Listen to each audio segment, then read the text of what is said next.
Hey guys, this is Johnny at SoCal EMS, and today we're going to be going over the Epi Pen. The Epi Pen is going to be a device used for anaphylactic reactions. The indications are going to be someone who's exuding signs of allergic reaction or anaphylaxis, which is going to be swelling of the throat and tongue, urticaria or rash or hives, and shortness of breath. The dosages for these are going to be 0.3 milligrams of Epi 1 to 1,000 for adults and 0.15 milligrams of Epi 1 to 1,000 for pediatric patients. Your pediatric dosages are going to be in Epi Pen Juniors, which are exactly the same, except for it says Epi Junior on the medication chamber. As far as administration, anytime that we're going to administer a medication, we have to check our 5 patient rights and our D-dice.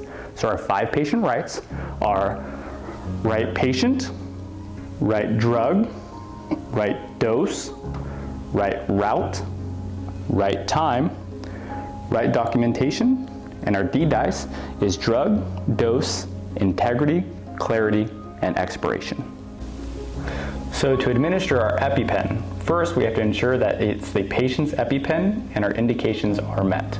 So our patient will have shortness of breath, hives, urticaria, or having a known allergic reaction. After we take their Epi Pen and check that it is theirs, we're going to assess the integrity and then also the expiration date of the Epi Pen. After we've cleared all of those, we're going to activate by pulling off the blue tab. We're going to then find the patient's thigh. So I'm going to turn you this way. We have a 10-10-10 rule. So we're going to go 10 inches down from the waistline, 10 inches up from the knee, and then 10 seconds in. We're going to tell the patient that you're going to feel a sting. We're going to then apply it. Ready, 1, 2, 3, and then hold for 10 seconds.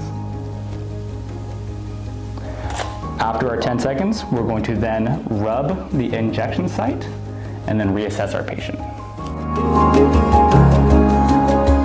So now what we're going to review is naloxone hydrochloride or Narcan.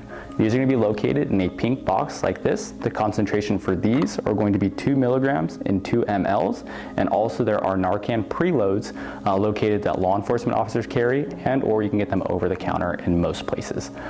Indications for this are going to be narcotic overdoses, which are going to exude signs of hypotension, altered mental status, and pinpoint pupils. So for the proper administration of Narcan, we're going to ensure that we have the correct medication. We're going to then check the expiration date. We're going to assess that the box integrity is good, and then we will open up our box to find our Narcan. In order to administer this medication properly IN or intranasal, you're going to have a MAD device, which is a mucosal atomizing device. From here, we're going to assemble our medicine. I'm going to take these caps off and then insert our Narcan into the preload. We will zero our medication to where that there's no air, and then place our MAD device on. So the proper dose for your Narcan, depending on where you're at, is anywhere from 0.4 milligrams to 2 milligrams. While giving an IN dose, you can use a maximum of 1 ml per nostril. And in order to make sure that it atomizes correctly, you have to place a lot of pressure into it to make sure that it works.